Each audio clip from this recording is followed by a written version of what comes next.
고정관념이 깨지다, 고정관념이 깨지다라는 제목으로 하나님 말씀 증거하도록 하겠습니다. 이 부활 스토리를 쭉 읽어보면서 궁금증이 생깁니다. 왜냐하면 예수님께서 부활하시고 난 다음에 제일 먼저 제일 가까웠던 12제자에게 제일 먼저 나타나셔야 당연한 거 아니겠습니까? 그런데 예수님께서는 12제자 이전에 먼저 여자들에게 먼저 나타나셨습니다. 우리 24장 앞부분에 보면은 여자들 나타났다 그러잖아요. 그 10절에 보니까 목록도 나오는데 막달라 마리아, 또 요한나, 야고보의 모친 마리아, 그들과 함께한 다른 여자들, 그 여자들이 예수님 부활한 거 봤다라고 하면서 뒤에 보십시오. 이것을 사도들에게 알리니라. 그러니까 간접적으로 전해 들은 겁니다. 거기다가 오늘 엠마오로 내려가는 두 사람 얘기가 나오지 않습니까? 그 중에 한 사람이 글로바라는 사람이고, 또 이 사람은 그 예수님의 12제자 중에 들어가는 사람이 아니라는 걸 알 수 있죠. 33절을 보니까 그대로 일어나 예루살렘에 돌아가 보니 11제자 및 그들과 함께 한 자들이 모여 있어. 그러니까 11제자는 또 따로 있는 거 아니에요. 그러니까 글로바하고 또 다른 한 사람은 12제자 중에 포함된 사람은 아니다. 그걸 알 수 있습니다. 또 그들이 예수님 만났다는 것을 전달해 줍니다. 그러니까 간접적으로 예수님의 부활을 먼저 딴 사람을 통해서 들었다라는 것입니다. 우리 이렇게 생각합니다. 왜 예수님께서 이런 사람들에게 먼저 부활의 모습을 보였을까? 그냥 상식적으로 이렇게 생각할 수 있죠. 믿음이 좋아서. 물론 맞습니다. 여자들에게는 해당이 되는 것 같아요. 십자가 앞에까지 목숨 걸고 따라가고 또 무덤도 찾아가는 거 보면은 여자들이 믿음이 있었다는 거에 대해서는 맞는 것 같습니다. 그런데 엠마오로 내려가는 두 사람도 그랬느냐? 아니죠. 이 사람들은 17절에 보니까 슬픈 빛을 띠고 있었다. 그러니까 십자가로 끝난 줄 알고 절망하고 있었다는 것을 알 수 있죠. 또 21절 보니까 총량할 자라고 바랐노라. 그러니까 지금은 바라지 않는다는 얘기죠. 그러니까 절망한 사람들의 모습입니다. 믿지 않는 사람의 모습이라는 거예요. 그리고 부활의 예수님을 만났다는 소식을 이미 다 들었습니다. 여자들에게 듣고 소식을 다 들었어요. 그런데도 불구하고 안 믿었다라고 얘기하죠. 그래서 예수님이 직접적으로 혼내십니다. 25절 보니까 미련하고 선지자들의 말한 모든 것을 마음에 더디 믿는 자들이여. 이렇게 혼도 났어요. 이걸 통해서 알 수 있는 게 뭐죠? 이거 믿은 사람 아니라는 거예요. 그러니까 부활의 예수님께서 믿고 안 믿고의 구분을 가지고 먼저 보여주신 거 그건 아니라는 걸 알 수 있죠. 여기서 참 감사한 게 이거죠. 믿는 자에게도 나타나셨지만 이렇게 믿음이 오락가락하는 사람에게도 나타나 주셨다. 이게 참 감사하죠. 오늘도 이렇게 예배드리는 성도들 가운데 예수님을 잘 믿는 사람도 있겠지만 그들을 만나 주셔요. 그러나 믿음이 오락가락하는 사람들, 믿음이 흔들리는 사람들에게도 예수님을 만나 주신다는 거예요. 이게 참 감사한 일이죠. 그러니까 예수님 먼저 만났다고 하는 것은 믿음의 유무 갖고는 설명할 수 없다라는 것입니다. 그럼 제자들에게 초점을 맞추는 것이 중요하겠죠. 제자들에게 왜 먼저 안 나타나셨나? 우리가 아주 가까운 사람이 있을 때요, 그 사람의 소식을 나 말고 다른 사람을 통해서 들었을 때 굉장히 기분이 나빠진다고 얘기를 합니다. 예를 들어서 저는 당회를 하거나 교회 중요한 일이 있을 때 제 사모한테 얘기를 잘 안 하는 편입니다. 그런데 어쩌지 하다가 이렇게 말이 퍼져가지고 그 다른 사람을 통해 가지고 그런 얘기를 들을 때가 있어요. 어떤 때는 제가 몸이 안 좋다 그럴 때 우리 사모도 모르게 다른 사람을 통해서 목사님 몸이 안 좋으신가 봐요. 이렇게 얘기를 들었을 때 굉장히 속상해하는 것을 보게 됩니다. 왜냐? 가장 가까운 사람인데 다른 사람을 통해 가지고 그 얘기를 들어야 되느냐 이렇게 얘기를 하는 걸 들어봤습니다. 이해는 되죠. 제자들의 심정이 딱 그런 심정 아니겠습니까? 예수님과 가장 가까웠고 3년 반 동안 같이 지냈던 자들인데 이게 믿음의 유무가 아니라 그러면 어떻게 여자들에게 먼저, 심지어 12제자가 아닌 엠마오로 내려가는 두 사람에게 먼저 나타나느냐? 이게 굉장히 자존심 상하고 기분 나빴을 가능성이 크다라는 것입니다. 근데 이게 왜 그랬을까? 사도행전에 보면요, 예수님의 부활을 증거하는 사람들은 여자들 아니었습니다. 이 엠마오로 내려가는 두 사람도 아니었어요. 글로바가 나오지도 않아요. 그 사도행전에 가보면 예수님의 부활을 증거하는 사람들은 분명히 12제자였습니다. 12제자. 근데 왜 그들에게 먼저 나타나지 않았는가? 이유는 이거라고 생각을 합니다. 그 사도행전에서 예수님의 부활을 듣는 사람들은 그 예수님을 만져보거나 예수님을 만나거나 이럴 수 있는 사람들이 아니잖아요. 예수님이 승천하셨고 또 예수님 만났던 사람들을 또 만나기도 쉬운 게 아니었고, 그러니까 그들은 의심 가운데 예수님이 부활했다는 것을 들어야 되는 사람들 아닙니까? 그런 사람들을 먼저 접해야 되는 것이 제자들이 아니었어요. 그러니까 자기들이 말씀을 증거하는 사람들의 심정을 자기가 역지사지가 돼가지고 먼저 이해하기 위해서 하나님께서 이런 세팅을 해주신 게 아닌가 그런 생각을 하게 됩니다. 사람들은 그래요. 자기 입장에서 생각하거든요. 근데 자기도 이렇게 의심 가운데 있을 때 예수님의 부활 소식을 들었을 때 느낌이 있잖아요. 태도가 있잖아요. 그게 사도행전에서 말씀 듣는 사람들의 태도고 어떤 마음 상태 아니겠습니까? 그걸 먼저 이해하게 만들었다. 그게 전 틀리지 않다고 생각을 합니다. 제자들이라 그러면 예수님이 오셔가지고 친하니까 나 만져봐라 뭐 그럴 수 있죠. 오늘 38절부터 40절까지 보면 예수님이 직접 그렇게 말씀하셨어요. 한번 38절부터 40절까지 읽겠습니다. 시작.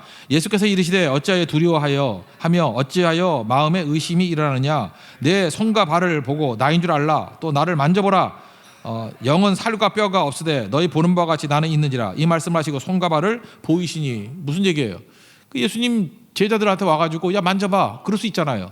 근데 사도행전에서 나타나는 그런 새롭게 믿어야 될 사람들이 이렇게 할 수는 없잖아요. 예수님 만져볼 수도 없고 승천하셨으니까. 그러니까 이거는 제한적인 특수한 사람들에게만 임하는 내용이라는 것입니다. 그래서 이런 태도가 아니라 오히려 간접적으로 듣는 사람들의 의심적인 상태에서 어떻게 받아들일 수 있는가, 이게 되게 중요한 거죠. 제가 아는 어떤 목사님이 계시는데요. 이분은 그 우울증 걸린 사람 상담을 너무너무 잘하시는 거예요. 이렇게 우울증에 걸려서 막 영적 침체에 빠져 있는 사람들을 만나면 뭐 거의 다 회복시켜 주시고 또 새 힘을 주고 하는 분이 있습니다. 그 이유가 뭘까 생각하니까 이분이 6년 동안 엄청나게 우울증 앓았던 분이에요. 사역을 그만둘까라고 생각할 정도로 힘들어했던 분입니다. LA 사시는 분인데, 그러니까 이분은 우울증 상황을 아는 거예요. 역지사지죠. 그들의 입장을 아는 거예요. 그러니까 너무 잘 전달할 수 있는 거죠. 또 아는 어떤 목사님은요, 이단에 빠진 사람들 건져내는데 전문가예요. 어쩌면 저렇게 이단에서 빠진 사람을 잘 건져낼 수 있을까? 제가 하도 궁금해서 알아봤더니 부모님이 이단에 깊이 빠져 있는 분이에요. 그래서 이단에서 어떤 무슨 굉장히 중요한 역할도 감당하는 그런 분의 아드님이에요. 거기서 빠져나왔고 그다음에 부모님들도 나중에 다 빠져나와서 이제 건진바 되었어요. 그러니까 이단이 뭔지를 잘 아니까 그들의 입장에서 그들을 건져내는 것에 너무 잘하더라는 것입니다. 역지사지죠. 이게 또 되게 중요하다고 생각합니다. 하나님께서 우리에게 아픔을 주시는 이유가 뭐예요? 사명이기 때문에 그래요. 하나님께서 우리에게 상처를 주시는 이유가 뭐예요? 그걸 통해서 그 상처당한 사람들 치유하라고. 그래서 우리 상처 입은 치유자라는 말이 있잖아요. wounded healer. 왜 우리에게 wounded, 상처 입게 만드시죠? 힐러가 되라고. 그런 뜻입니다. 지금 제자들도 마찬가지예요. 의심스러운 상태에서 부활의 소식을 듣는 거 그때 황당하잖아요. 그죠? 그런 느낌으로 너희들이 복음 증거할 때 사람들의 상태는 그런 상태라는 거예요. 그걸 먼저 이해하고 접근하는 것이 중요하다. 그래서 제자들에게 먼저 나타나시지 않는 이유는 분명하다는 것입니다. 우리에게도 마찬가지입니다. 어떤 때 하나님 앞에 섭섭할 때가 있죠. 왜 나를 이렇게 대우해 주시나? 왜 나를 갖다가 이렇게 차별하시나? 왜 나를 이렇게 세 번째, 네 번째로 두시나? 다 이유가 있다라는 거예요. 하나님께서 우리에게 좋은 것 주십니다. 그래서 그런 역지사지의 생각을 가지고 또 다른 아픔과 상처 입은 자들을 향해서 나아가기를 원하신다는 것입니다. 그러면 두 번째, 오늘 핵심적인 내용인데, 그러면 예수님을 직접 만나지 못할 사람들에게 예수님의 부활을 전달하고 부활 신앙을 갖게 만드는 방법이 뭐냐는 거예요. 이게 오늘 핵심 중에 핵심입니다. 성경을 설명하는 것을 통해서 가능하다, 그것을 우리에게 말해주고 있습니다. 엠마오로 내려간 두 사람이 있습니다. 그들이 예수님이 동행했는데도 불구하고 몰랐어요, 예수님인지. 그래서 예수님이 그들에게 말을 걸죠. 길 가면서 서로 주고받는 이야기가 뭐냐 그랬더니 그중에 글로바라는 사람이 대답을 했죠. 예루살렘에 체류하면서 어떻게 혼자만 모르느냐, 예수님 사건 몰라, 그렇게 얘기를 한다는 거예요. 그래서 19절부터 24절까지 내용을 보면 나사렛 예수의 일이다, 그는 선지자였다, 대제사장에게 사형 선고를 받고 십자가에 못 박혀 죽으셨다, 우리는 그가 이스라엘의 속량자라고 생각을 했다, 기대했다, 근데 이제 죽은 지 사흘째 되었다. 근데 놀라운 건 어떤 여자들이 무덤에 갔다가 시체는 못 보고 거기서 천사를 만났는데 그가 살아나셨다, 그죠? He's alive. 그는 살아나셨다. 그 말을 들었다라고 하더라. 그리고 또 제자들 중에 두어 사람도 무덤에 갔는데 그 예수님 못 만나고 이렇게 빈 무덤만 봤다 그러더라. 여기까지 다 알고 있었어요. 그럼에도 불구하고 그는 믿지 않더라는 것이요. 만약에 그들이 믿었다 그러면 엠마오로 내려가면 안 되죠. 그 천사가 이렇게 얘기를 했어요. 마태복음 28장 7절을 보니까 왜 살아계신 분을 죽은 자 가운데 찾느냐, 그러고 난 다음에 너희보다 먼저 갈릴리로 가신다. 그러니까 예수님이 만약에 부활했다는 걸 진짜 얘기를 믿었다 그러면 엠마오로 가면 안 되고 갈릴리로 가야죠. 근데 이들은 안 믿었어요. 그러니까 엠마오로 내려가지 않습니까?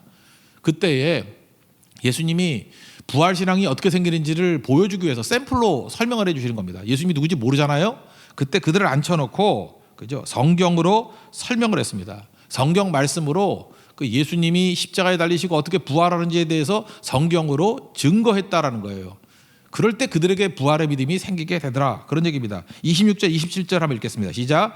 그리스도가 이런 고난을 받고 자기의 영광에 들어가야 할 것이 아니냐 하시고 이에 모세와 모든 선지자의 글로 시작하여 모든 성경에 쓴 바 자기에 관한 것을 자세히 설명하시니라. 고난 후에 영광 받는다, 부활하신다. 그리고 모세 오경 모든 선지서 이것들이 성경에서 예수님에 대해서 다 증거한 것이고 부활에 대해서 증거한 것이다. 이렇게 말씀을 설명했다라는 거예요. 믿음은 들으면서 난다 그러죠. 말씀을 들어야 믿음이 생기고 말씀을 들어야 부활신앙이 생기는 거지, 이렇게 뭐 체험이니 보여주는 거 이런 걸로 접근해서는 안 된다는 거예요. 예수님이 이걸 친히 보여주고 있다는 것입니다. 이 엠마오로 내려가는 두 사람뿐만 아니라 나중에 그 12제자를 향해서도 똑같은 얘기를 하고 있죠. 성경 말씀을 가지고 증거하잖아요. 그들에게 너희들이 날 봤지? 그걸로 믿는 것도 있지만 더 중요한 것은 성경을 통해서 부활신앙을 가져야 돼. 이걸 또 말해주고 있다라는 것입니다. 그냥 44절부터 48절까지 한번 읽겠습니다. 시작. 또 이르시되 내가 너희와 함께 있을 때 너희에게 말한 바 곧 모세의 율법과 선자의 글과 시편에 나를 가리켜 기록된 모든 것이 이루어져야 하리라 한 말이 이것이라 하시고 이에 그들의 마음을 열어 성경을 깨닫게 하시고 또 이르시되 이같이 그리스도가 고난을 받고 제3일에 죽은 자 가운데서 살아날 것과 또 그의 이름으로 죄사함을 받게 하는 회개가 예루살렘에서 시작하여 모든 족속에게 전파될 것이 기록되었으니 너희는 이 모든 일의 증인이라. 모세와 모세 율법과 선지서 시편 다 나를 가리켜서 얘기한 거다. 십자가 부활을 증거하고 있지 않느냐, 이렇게 설명했더니 마음을 열어서 성경이 깨달아지더라는 것입니다. 그래서 십자가 부활, 죄사함을 받는 회개, 이것을 모든 족속에게 전파하라. 너희들이 증인이 돼야 된다. 이렇게 말씀했습니다. 그러니까 증인이 뭐예요? 성경을 증거하라는 거예요. 성경을 통해서 예수님의 십자가 부활을 증거해야 된다. 그럴 때 부활신앙이 생긴다. 이렇게 얘기하고 있다라는 것입니다. 그러니까 예수님 방법론이 뭐예요? 신앙이 생기는 건 성경이라는 거예요. 부활신앙이 생길 수 있는 것은 성경을 설명해 주는 것밖에 없다라는 거예요. 기적이 아니라는 것입니다. 뭐 체험이나 경험 이런 게 아니라는 거예요. 예수님이 중요한 방법론이죠. 이 성경이 너희들에게 믿음을 줄 것이다. 우리도 마찬가지입니다. 우리 교회가 성경 말씀 이렇게 한 2년 반 정도면 다 볼 수 있죠. 창세기부터 요한계시록까지 매일 설교할 때마다 한 장씩, 어떨 때 2장, 3장씩 이렇게 하다 보면 성경을 다 증거하게 돼요. 성경을 들으면 믿음이 생긴다고요. 부활 믿음이 생긴다고요. 그래서 부활에 대해서 아는 정도가 아니라 부활 신앙을 가지고 부활의 능력을 체험하게 된다는 것입니다. 이게 예수님 말씀이에요. 성경 외에 믿음 생기는 길이 없다. 성경 외에 능력이 임하는 길이 없다. 이걸 우리가 말해주고 있습니다. 이렇게 성경으로 신앙이 생기면, 부활 신앙이 생기면 어떤 일이 벌어지느냐, 우리의 고정관념을 다 깨버린다는 거예요. 고정관념이 뭡니까? 내 생각이죠. 내 생각, 내 편견, 또 내 고집, 그런 게 고정관념 아니에요? 여러분, 부활이라는 건 이렇게 생각하는 거예요. 어떤 분이 이렇게 얘기해요. 동굴이 아니라 터널이라는 걸 깨닫게 된다고. 여러분, 동굴하고 터널하고 차이점이 뭡니까? 그냥 겉에 있는 껍데기만 보면 환경은 똑같지요. 뭐 똑같이 뭐 이렇게 쑥 들어가는 거고, 뭐 옆에 뭐 정리가 안 돼 있다면 돌멩이 있고 뭐 그런 거겠죠. 근데 동굴은 정의가 뭐예요? 끝이 있는 거고, 우리는 예수님의 죽음을 통해서 많은 사람들이 동굴이라고 생각했어요. 죽음은 끝이라고 생각했다고. 그런데 이 선입견이 다 깨져버리죠. 고정관념이 깨져버리죠. 예수님의 죽음 이후에 부활이 있잖아요. 터널이 돼버리는 거예요. 끝이 뚫려 있는 거라고요. 그래서 우리 한국말에도 끄트머리라는 게 있잖아요. 끝이 머리 된다고. 끄트머리. 끝이 아니에요. 동굴이 아니라 터널이다. 고정관념을 다 깨버리는 능력이 임하게 되더라는 것입니다. 여기 보세요. 엠마오로 들어가는 두 사람들, 우리가 속량자라고 바란노라, 이게 무슨 얘기예요? 동굴이잖아요. 끝났다라는 거 아니에요? 죽었다라는 거 아니에요? 그런데 예수님 말씀을 듣고 다시금 소망이 생기죠. 부활하셨다고, 새로운 시작이라고. 그래서 사실은 누가복음 24장이 끝이에요. 원래 누가복음과 사도행전은 같이 붙어 있었다고요. 사도행전의 새로운 시작이죠. 그러니까 끝이 아니라, 이건 동굴이 아니라 터널이다, 이걸 말해주고 있다는 것입니다. 19세기 사역자 가운데 D.L. 무디가 있죠. D.L. 무디가 청년 시절에, 이분은 뭐 구두수성공했기 때문에 성경 잘 몰랐습니다. 근데 하나님의 성령의 능력이 임해가지고 말씀을 증거하는 사람이었어요. 갑자기 장례식 설교를 하게 되는데, 예수님은 장례식 설교를 어떤 걸 했나, 이분은 성경 잘 모르니까 뒤져봤어요. 막 읽기 시작하고. 이게 이 탐구 정신이 대단한 거죠. 그랬더니 예수님은 장례식 설교를 한 적이 없더라는 거예요. 왜? 죽은 곳에 가가지고 죽음이 끝이 아니고 동굴이 아니고 터널이 돼버렸기 때문에. 나사로 갔더니 나사로가 죽었잖아요. 근데 가가지고 나사로야 그러고 불러 나오더라는 거예요. 그게 장례식 설교예요. 우리도 장례식 설교 그렇게 하면 되나요? 누구 이름 물어요. 나사로야 나와라. 그럼 나와버리는 거예요. 그죠? 그 다음에 붕대 관계 있으니까 붕대를 풀어라. 걷게 하라. 걸어버리는 거예요. 그러니까 장례식 설교가 없었던 거죠. 나인성 과부의 아들 죽었잖아요. 청년이 죽었잖아요. 그래서 장례 행렬이 가고 있는데 예수님의 행렬가 만났습니다. 그랬더니 그 죽은 자를 살리시잖아요. 그죠? 그러니까 장례식이 아니죠. 설교가 아니죠. 살려버리는 거예요. 야이로의 딸이 죽었죠. 그랬더니 죽긴 뭘 죽었냐. 잠자는 거다. 예수님께서 깨워버리셨잖아요. 그래서 기쁨의 잔치로 변화가 되지 않았습니까? 그래서 결국은 D.L. 무디가 깨달았던 게 뭐냐면 예수님에겐 장례식 설교가 없다라는 거예요. 우리 성도에게도 마찬가지라는 거예요. 장례식 설교가 끝이 아니라는 거예요. 동굴이 아니라는 거예요. 이건 터널이다. 새로운 것의 시작이다. 그래서 그의 장례식 설교는 항상 소망이었고 부활이었고 또 하나님의 천국에 대한 그런 희망과 능력으로 가득 찬 것이 되었다라는 것입니다. 그러니까 뭐예요? 고정관념이 다 깨져버리는 거죠. 제가 한 2년 전쯤에요. 갑자기 이게 뭐 찬양을 할 때 손 들고 합시다. 그럴 때 손을 못 들겠더라고. 왜 그러냐면 이게 왼쪽에 안 올라가요. 그래서 이게 갑자기 왜 그래 됐냐. 그래서 병원에 가봤더니 소위 말하는 오십견이 온 거예요. 오십견이. 그랬더니 이 근육이 이렇게 굳어져 있다 그러고 그다음에 관절과 관절 사이에 뭐 엑스레이를 찍어봤더니 뭐 허연 게 있더라고요. 이게 석화됐대요. 어떻게 돌멩이가 없어도 어떻게 거기서 돌멩이가 생겨요? 이게 굳어져 버려가지고 그래서 주사를 놓더니만 뼈와 뼈 사이를 늘리고 그 다음에 무슨 뭐 레이저인지 뭘 쏴가지고 이렇게 막 부시더라고요. 부시고 그 다음에 이거 운동을 해야 돼. 물리 치료사가 와가지고 운동을 해야 된대요. 그러면서 의사가 얘기를 하기를 나을 수 있는 확률이 50%입니다. 이거는 악화되지는 않는데 나을 수 있는 사람은 50%, 낫는 경우도 럭키할 때 50%는 낫는데요. 그때 끔찍하더라고요. 왜냐하면 우리가 더 이상 손 들고 기도를 못 하니까, 그죠? 그래서 축도는 어떻게 합니까? 이렇게 하래요. 그것도 이상하잖아요, 그죠? 그래서 기도 엄청 했어요. 근데 그러고 난 다음에 치료받고 난 다음에 이제 다 났어요. 요즘에 제가 아침에 깨자마자 하는 일이 뭐냐 하면은 석화되지 않기 위해서 온몸을 스트레칭 하는 거예요. 그죠? 안 쓰니까 다 굳어져 버리는 거죠. 제가 그때 왜 깨달았던 게 이거예요. 근육만 굳어지나요? 안 그래요. 우리 생각도 굳어진다고요. 우리 고집, 내 생각, 뭐 그렇게 될 것이다. 그런데 부활신앙이 들어오면요. 우리가 생각하는 모든 고정관념이 다 깨져버려요. 선입견이 다 깨져버려요. 하나님은 못하실 일이 없는 거죠. 하나님의 새로운 일들이 막 열리기 시작하는 거고 내가 좋다 그러는 것이 반드시 좋은 게 아니고 내가 나쁘다고 생각하는 게 반드시 나쁜 게 아닌 것이 돼버리더라는 거예요. 대표적인 게 고린도서 12장 7절부터 10절까지 내용을 보십시오. 사도 바울에게 있어서 무슨 생각을 했어요? 그에게 육체에 가시가 있었어요. 가시가 뭐예요? 이 간질병 뭐 이런 거겠죠. 그래서 사역을 할 때마다 맨날 팍팍 쓰러지고 하니까 이게 부끄럽고 사역에 방해가 된다고 생각을 했다고요. 그게 자기 생각이에요.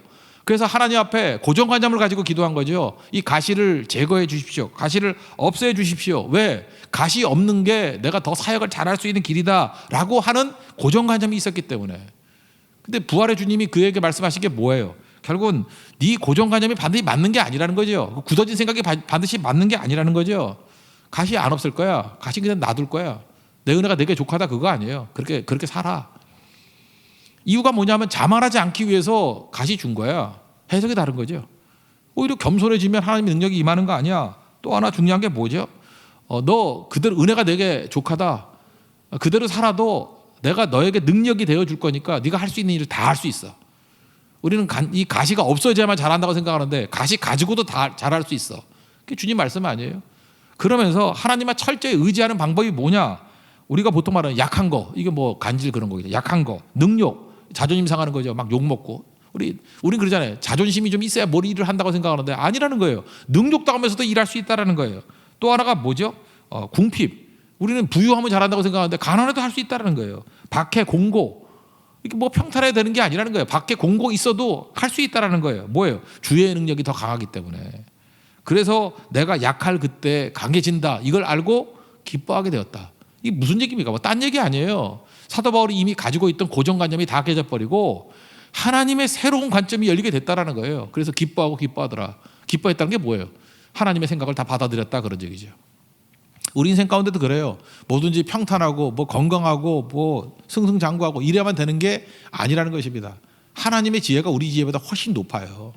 이런 비슷한 예를 하나 더 든다 그러면 한 10년 전쯤에 나왔던 책인데 홍예숙 사모님이라고 계십니다. 요즘에 사모님 소개 되게 많이 하네요. 홍예숙 사모님이라고 합니다. 이 책을 하나 썼어요. 나는 진실로 행복한 사람 이런 책이에요. 근데 이 내용을 보면 이런 거예요. 우리가 생각했던 이 고정관념, 선입견이 얼마나 엉터리인지 하는 것들을 알 수 있는 거예요. 그 홍예숙 사모님의 어머니가 이제 배가 아팠어요. 배가 아파가지고 병원에 갔습니다. 그랬더니 그 의사가 오진을 한 거예요. 임신한 건데 이게 그냥 배 아프다 그래가지고 뭐 독한 약을 썼대요. 임신인지 모르고. 그래서 빨리 배 낳게 한다고. 그러니까 요즘에 돌팔이도 많은 거죠. 근데 임신했던 거예요. 근데 임신 중에 독한 약을 먹으니까 그 애가 제대로 견딜 수가 없죠. 그 뱃속에 있는 아이가 홍예숙 사모님이었는데 결국은 태어나고 나니까 이 목에 있는 뭐 힘줄이 뭐 이렇게 없어졌다나, 그래서 목도 가르지 못하고요. 그다음에 걷지도 못하고 완전 장애 상태로 태어난 거예요. 뭐 이렇게 기어다니고. 그러니까 뭐 대구 사람인데 이게 속상하니까 엄마도 뭐 애를 도저히 집에서 키울 수 없는지 9살 될 때 기도원에 맡겼대요. 이건 뭐 말이 좋아서 기도원에 맡긴 거지, 기도원에 갖다 버린 거죠. 그죠? 버림받은 거예요, 아이가 9살에. 근데 기도원 원장님도 뭐 답답하죠. 뭐 답이 없잖아요. 이거 어떻게 하겠어요. 뭐 기도 맨날 해주기도 그렇고. 그래서 기도원 원장님이 믿음이 있는 분인 것 같아요. 그렇게 얘기했대요. 9살짜리 이 홍혜숙 아이에게, 야, 네가 기도해야 된다고. 하나님께 매달리는 길밖에 없다고. 누가 널 위해서 기도해 주겠냐고. 네가 하나님 앞에 매달려라. 그리고 눈물을 흘려 기도해라. 왜 너 기도하는데 눈물도 안 흘리니? 근데 9살짜리가 뭘 알겠어요. 아무리 해도 기도도 잘 못하겠지만 눈물도 안 나오더래요. 그래서 원장님 말씀 듣고 너무 안타까워가지고 수건에다가 물을 적셔가지고 얼굴에 덮어버렸대요. 그게 무슨 수건물인지 눈물인지. 그리고 부르짖기 시작했다는 거예요. 주여, 주여, 아버지, 아버지 살려주세요. 내 인생 건져주세요. 내가 뭘 해야 되겠어요? 고쳐주세요. 9살 때부터 기도하기 시작했대요. 그때 진짜 눈물이 나기 시작하면서 하나님 앞에 기도의 문이 열리기 시작했답니다. 그러고 난 다음에 기도에 불붙는 아이가 된 거예요. 9살짜리가. 그때부터 대구에 가면 주암산이라고 했대요. 얼마나 높은 산인지 모르지만 건강한 사람도 꼭대기 올라가기 쉽지 않대요. 매일같이 주암산에 올라가가지고 거기서 밤에 기도한 거예요. 3년 동안. 그 13살 정도가 됐을 때 뭐 소위 말하는 진짜 성령의 불을 받은 거죠. 불을 받아가지고 자기 병도 다 낫고, 그 다음에 다른 사람들 위해서 기도하면 막 병 낫기 시작하는 막 능력도 임하게 되고 막 그런 사람이 되었답니다. 마침 그때 미군 부대가 대구 쪽에 있었는가 봐요. 그래서 미군 부대에서 이 소문을 듣고 이 아이를 불러다가 간증을 시켰대요. 그랬더니 미군들이 뭐 통역했겠죠. 간증을 들었는데 미군들이 또 엄청 은혜를 받은 거예요. 그래서 그 미군 중에 몇 사람이 자기 고향에도 데려가고 싶다고 그래서 미국까지 데려갔대요. 미국 가가지고 각 교회마다 돌아다니면서 이렇게 집회도 하고 하는데, 거기서도 뭐 장애인들도 많이 고치기도 하고, 그 다음에 뭐 말기 암 환자도 고치기도 하고 막 이런 일이 벌어졌대요. 근데 믿어야 되는지 말아야 되는지 모르지만 조지 부시 대통령이 와가지고 기도해달라 그래서 기도해줬대요. 이거 내 뉴스에도 못 봤는데 하여튼간에 책에는 그런 얘기가 나와요. 조지 부시 아버지인지 아들인지 잘 모르겠어요. 근데 조지 부시까지도 기도 요청을 했다, 뭐 이런 얘기가 나올 정도였어요. 뭐 어리니까 그럴 수도 있었겠죠. 제가 모르는 얘기인지 모르지만 그런 내용까지 나와요. 그리고 돌아와가지고 고등학교 때 그 실업계 고등학교 이렇게 갔답니다. 학교 다니면서도 계속 기도했대요. 막 기도해주고 막 낫기 시작하니까. 그러다가 어떤 한 가정에서 기도 요청을 하더라는 거예요. 아들이 있는데 서울대학교 학생이라고. 대구에서 서울대학 다닌다 그러면 뭐 대단한 거였대요. 그죠? 뭐 서울에서 흔한 일이지만 뭐 거기서는 굉장히 그 자랑스럽고 막 그런 뭐 유명한 아들인가 보죠. 근데 그 서울대 다니는 학생 하나가 강직성 척추염에 걸렸대요. 되게 무서운 거거든요. 못 일어나요. 강직 척추염. 결국은 폐인돼 버리고 막 그러는 건데, 기도해 달라고 해서 기도해 줬더니 조금씩 낫기 시작하더라는 거예요. 그랬더니 그 부모님이 너무너무 기뻐가지고, 너 고등학생이고 하니까 여기서 공부하고 이제 집회 좀 그만 다니고 좀 이 아들 위해서만 좀 기도해 주면 안 되겠냐고, 우리 아들 좀 살려주면 안 되겠냐고.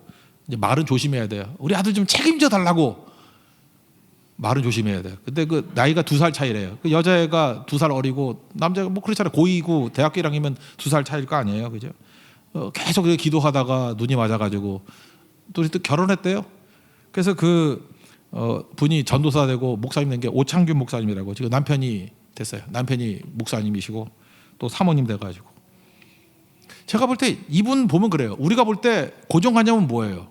이렇게 임신 중에 이게 독한 약 먹고 애가 이 꼴 되는 게 이게 저주지, 이게 무슨 복이에요? 그렇잖아요. 그리고 9살에 버려져가지고 이거 끝난 거 아니야, 인생? 근데 지나놓고 보니까 이 모든 과정들이 내 고정관념이잖아요. 고정관념. 근데 선입견이잖아요. 하나님께서 그에게 은혜 주시기 위한 거죠.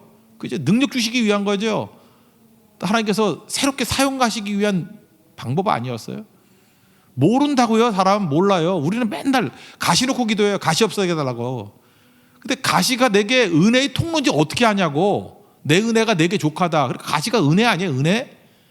모르는 일 갖고 함부로 떠들지 말라는 거예요. 그거 어떻게 할 수 있죠?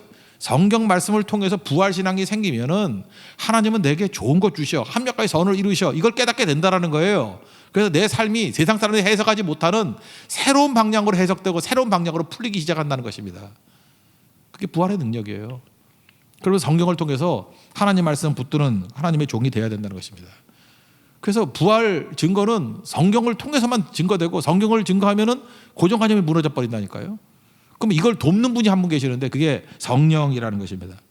엠마오로 내려가는 두 사람에게도 똑같은 일이 벌어졌죠. 나중에 예수님과 헤어지고 난 다음에 이렇게 말을 해요. 예수님 성경을 통해서 말씀 증거해 주실 때 마음이 뜨겁지 않던? 난해주를 보세요. 불타지 않던?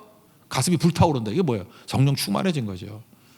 하나님께서 일하시는 방법이 뭐냐? 성경을 성령과 함께 증거하기를 원하셔요. 이게 하나님께서 말씀 증거하는 데 도움을 주기 위해서 성령 보내주신다. 그래서 부활의 영이 성령이거든요. 32절 잘하는 구절이지만 한번 읽어보겠습니다. 시작. 그들이 서로 말하되 길에서 우리에게 말씀하시고 우리에게 성경을 풀어주실 때 우리 속에서 마음이 뜨겁지 아니하더냐 하고. 그러니까 뭐예요? 말씀 증거하실 때 성령이 도와주신 거죠. 마음에 뜨거움을 주시고 불을 붙여주시고. 이게 오순절에도 불같은 성령이 임하셨잖아요. 말씀 증거할 때 불이 임했어요. 베드로도 말씀 증거할 때 3,000명이 변화가 되잖아요. 말씀 증거, 성경 증거, 불이 임함, 성령이 임함. 그러니까 변화가 되는 거죠. 또 12제자에게도 똑같은 얘기를 하죠. 아까도 얘기했잖아요. 그 성경을 풀어가지고 그죠? 이게 모세 율법, 그다음에 선지서, 시편이 다 나를 향해서 말씀한 거다. 그죠? 그래서 예수님이 십자가 지시고 부활하신 걸 쭉 설명하셨죠. 그러고 난 다음에 성경 플러스 뭐가 또 필요하다고요? 성령이 필요하다. 그래서 잘하는 구절이죠. 49절 한번 읽겠습니다. 시작. 볼지어다 내가 내 아버지에게 약속하신 것을 너에게 보내리니 너희는 위로부터 능력으로 입혀질 때까지 이 성에 머물라 하시니라. 위로부터 능력이 입힐 때까지. 위로부터의 능력이 뭐예요? 성령이죠. 성령. 이 오순절에 임했던 거 아니에요? 이들이 열흘 동안 더 기도하고 난 다음에 오순절에 성령이 임하셨죠. 똑같은 얘기잖아요. 지금 말씀이 증거되기 위해서 필요한 게 뭐예요? 성경이 증거되기 위해서는 성령을 보내주시더라, 그런 뜻이에요. 여러분, 이 성령에 대해서 이 보혜사 성령이라고 그러죠. 파라클레토스. 이게 요한복음 14장 16장에 나와 있는데 14장 16절 보니까 또 다른 보혜사를 보내주신다. 그러니까 또 다른 보혜사니까 뭐예요? 예수님이 보혜사라는 거예요. 예수님이 제1보혜사. 그럼 제2보혜사가 뭐예요? 그게 성령이라는 거예요. 성령이 오셔서 하는 일이 뭐냐? 영원토록 너희와 함께 있을 것이다. 이 보혜사라는 말은 파라라는 게 옆에 있다는 뜻이잖아요. 클레토스, 옆에서 도와주시는 분. 그래서 그냥 영어로는 쉽게 말하면 헬퍼가 될 수도 있고요. 또 하나는 뭐 위로자 이렇게 표현을 합니다. 뭐 또 하나는 변호사 이렇게 표현하게 돼요. 하여튼 옆에서 도와주는 거예요. 도와주는 거. 그게 보혜사거든요. 예수님이 지금 도와주셨죠. 말씀을 풀어주신 거 도와주셨죠. 그런데 예수님이 가시고 난 다음에 또 도와주시는 분이 오신다고. 누구예요? 성령이라고. 성령. 그 성령이 오셔서 뭘 도와주시느냐? 14장 26절을 보니까 보혜사 곧 아버지께서 내 이름으로 보내신 성령, 그가 너희에게 모든 것을 가르치고 가르치시는 일, 내가 너희에게 말한 모든 것을 생각나게 하리라. 그러니까 보혜사 성령이 오셔서 하는 일이 뭐예요? 가르치는 일, 성경 가르치를 도와주시고 성경에 있는 모든 말씀을 생각나게 하는 일을 도와주시고, 그래서 깨우쳐지는 거잖아요. 성령이 도와주시니까 엠마로 내려가는 두 제자가 깨닫게 되고, 그죠? 마음이 뜨겁게 되고 깨우치게 되고, 또 제자들도 깨우치게 되잖아요. 깨닫게 되잖아요. 그래서 사도행전에 가면 하는 일들이 뭐예요? 전부 다 제자들은 말씀 증거하고 성령은 도우시고, 또 성령 충만한 가운데 말씀 증거하면 거기서 역사가 나타나고. 그러니까 하나님께서 부활 신앙을 주기 위해서 우리에게 다 부활 신앙 갖기를 원하는 거예요. 그게 믿는 거거든요. 부활 신앙을 갖기 위해서 필요한 게 뭐냐? 성경을 증거하고 성령께서 도와주시고. 이게 영원까지 가는 패턴이라는 것입니다. 이 방법 놓치면 아무것도 안 된다는 거예요. 여러분, 우리 가정마다 지금 같이 모여서 예배드리고 있죠. 우리 가정에서 필요한 게 뭐냐면 항상 가정 예배를 통해서 성경이 증거돼야 돼. 성경을 설명해 주면 그때 성령이 임하는 거예요. 성령 도와주십시오. 그래서 성경과 성령이 손을 잡고 같이 증거하게 되면 우리 가운데 믿음이 생겨요. 부활신앙이 생겨요. 그러면 이 세상이 갖고 있는 모든 고정관념 다 깨버리고, 선입견 다 깨버리고, 우리 한계 다 깨버리고, 동그릇이 깨버리고, 뻥뻥 뚫려버리는 턴오버를 갖게 되고, 부활을 갖게 되고, 승리하게 된다는 것입니다. 그 승리를 맛볼 수 있는 믿음의 종 되기를 바랍니다. 그래서 우리 교인들 다, 교회는 주일에 모이는 게 뭐예요? 이게 부활절이고 부활을 기념하는 거거든요. 우리는 부활의 부활, 생명의 부활의 믿음을 갖고 있습니다. 그래서 우리 성경을 통해서, 성령을 통해서 항상 부활의 능력으로 이 땅에 있는 모든 죽어가는 것들을 살리고 막혀 있는 것들을 뚫게 만들고 동굴 의식에 있는 사람들을 터널 의식으로 변화시킬 수 있는 하나님의 종들 되기를 원합니다. 약한 모든 것들, 약한 게 아닙니다. 하나님의 도구고 하나님의 방법이에요. 그걸 통해서 하나님께서 놀라운 일들을 이루시기를 원한다는 것입니다. 오늘도 이 부활의 능력이 나의 능력으로 체험되는 은혜의 역사가 있기를 기원합니다. 자리에서 일어나겠습니다. 약할 때 강한 대신에 찬양하겠습니다.